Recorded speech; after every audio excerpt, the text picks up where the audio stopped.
it's Dianne at Minerva. I hope you're all having a wonderful week. And today I'm going to share with you a sew along for this beautiful little blouse by Burda. It's pattern number 6527 and we're going to be making version B. So it's this version here. So it's cropped and it has this sort of sleeve panel detail that just skims the shoulder. And what we're going to be using today is this cotton sateen. It's a Minerva exclusive and it's called Leopard Love. What a beautiful bold print, and it's going to make a really eye-catching little blouse. Should you wish to sew along with me today, everything will be tagged below so you'll have everything you need to get started. Make sure that you wash and prepare your fabric before we begin. This ensures any shrinkage occurs now and not later on. And when you've done that, we're going to take a tape measure, locate the sizing on the back of the packet, and when you've done that, we're ready to begin cutting our pattern pieces. So let's go and do that together now. So here are our pattern pieces for our blouse. So this is your front piece. You're going to cut two pieces. This is the straight grain going this way. We have dart markings here, circles and notches, and a curved hem. Here we have your back. This time you're going to cut this piece on the fold. Here is the centre fold. Mark your dart markings, your notches and your circles. Here we have the front band. You're going to cut two in fabric and two in interfacing. This is your centre fold. Make a note of the button or buttonhole placements here. Here we have the stand collar. You're going to cut two on the folding fabric and one on the folding interfacing. Note your markings. Here we have the sleeve band, and for version B you're going to cut four pieces of this one. Make sure that you have the straight grain going in the right direction. So this is the straight grain here. So place your pieces on correctly and then make a note of the notches and the circles. Now ready to begin making our blouse. So first of all, wind half of your thread onto your machine spool and check your machine needle is sharp. I'm using a universal, a standard size needle, 80 today. You may find a 70 works best for you. Just give it a test and see which is your preference on this particular fabric. When you've done that, we're going to take our front pieces and we're going to create our darts. So you've marked your dart placement and two markings at the bottom, so we're going to create those first of all. Then when we've done that, we're going to create the darts on the back as well. So let's do that right away. So here on my front piece, I've placed a pin here so you can see the top of my dart placement, and then at the bottom I've made two little notches like this. So what we're going to do, we're going to pinch it like this. So we're bringing right sides together and you're bringing these two markings at the bottom together like this. And we're working towards this point. So we want to come off at a gradual point, a gradual V, not too suddenly, otherwise it creates a little bump or bubble on the other side. So let's do that first of all. So you back tack at the beginning, but we don't back tack when we come off at the point. We just let our threads run free.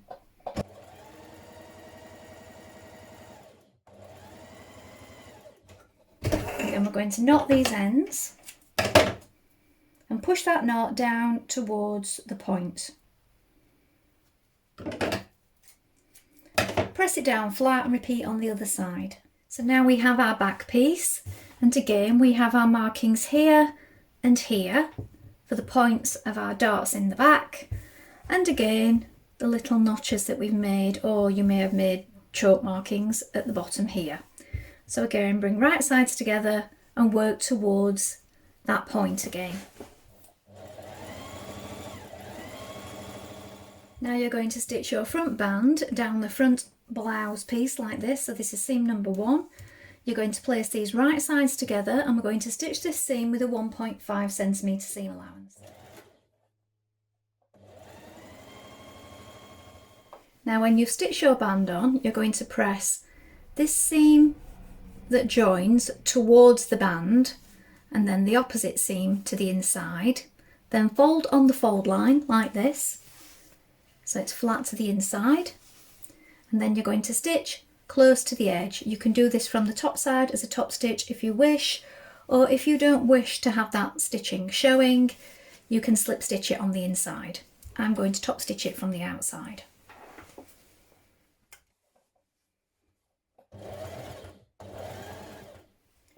Now on your uninterfaced collar band, you're going to press it in the seam allowance to the wrong side like this. Then you're going to take your other piece and we're going to stitch them together around the curve. So up this side, around this curved edge here, all along the top and down the other side.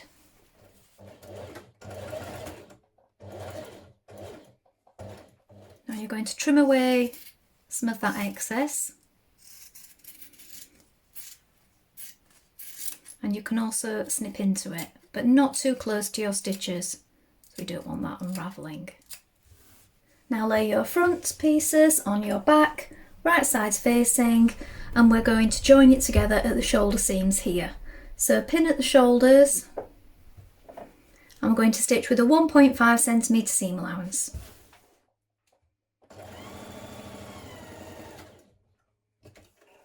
Now pin your neckband to your collar, matching your centre back, your shoulder points here, and lining up the curve with the front band here. We're now going to stitch that in place.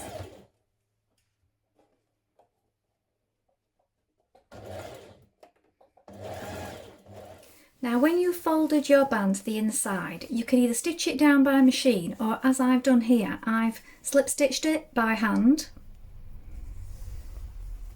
Now at this point you can also top stitch close to the edge, so about 3mm away from the edge the whole way around if you wish to finish it in that way, and you could also do the same along the bottom of the band here, just to give it that extra detail. So on mine, to do that, I'm going to start from the bottom of the band and I'm going to top stitch up this side of the band and then continue it around the curve there.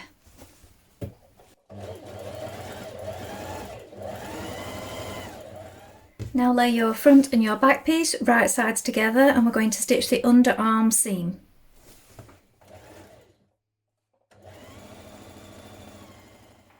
Now pin two sleeve bands together like this, right sides facing, and you're going to stitch them together at this edge here with a 1.5 centimetre seam allowance.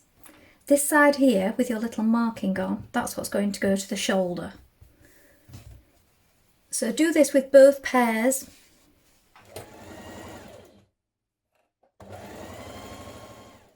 Now again, you can trim away some of this excess. Then we're going to turn it to the right side and press it open. Now you're going to pin your sleeve bands to your shoulder points here. So you have your shoulder seam and your marking there for the shoulder point. And then you have a marking at the front and the back where these folded pieces here just reach. And that's going to sort of run off to nothing on the inside. I can just move that a little. That will go into the underarm seam and we're going to be covering that with a small piece of binding. So that's gradually getting narrower, as you can see there, once you've pinned it on, until it just runs off to a sort of point. When you've pinned it all the way around like this, we're going to stitch that in place.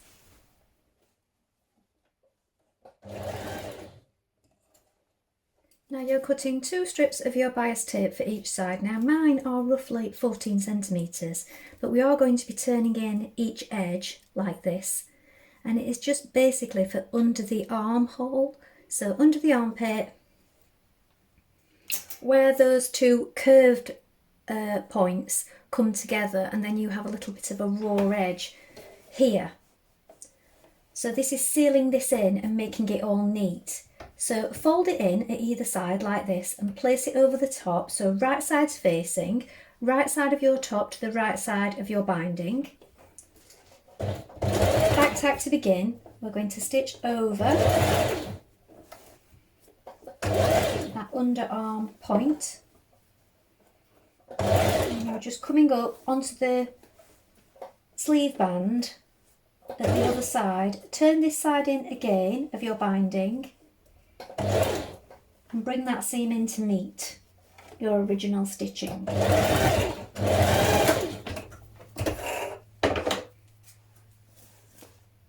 And then when you've done that, that's going to turn back to the inside like this, and it will be a nice neat finish on the inside. And we can just hand stitch that down there at either side. So when you've just caught your binding down with a few hand stitches on the wrong side, you can top stitch it from the right side, just at that underarm point. Now turn a narrow hem at the bottom of your blouse. Now we're going to make our buttonholes. Now all machines are different. I like to use this one because I like the 4-step function. I would say it's more of a 3-step really, because one of the steps is a bar going straight across, and one's movement goes back, one goes forward, and then you have a bar coming across the bottom and across the top. On more modern machines it's usually just a 1-step function, so you'll have to consult your manual and see what works on your machine. So we mark our buttonholes, so take your pattern piece again for the front band and remark your buttonholes if they've come off, because the chalk may have worn off at this point. So make sure you can see them clearly, and the top one generally goes across sideways like this. Line it up.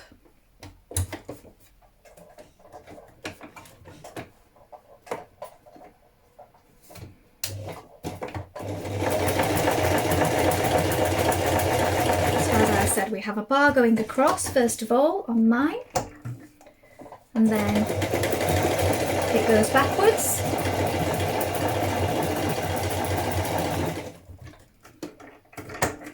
and then we adjust it and it goes across again to make that bar tack again, and then the final movement it comes back towards you.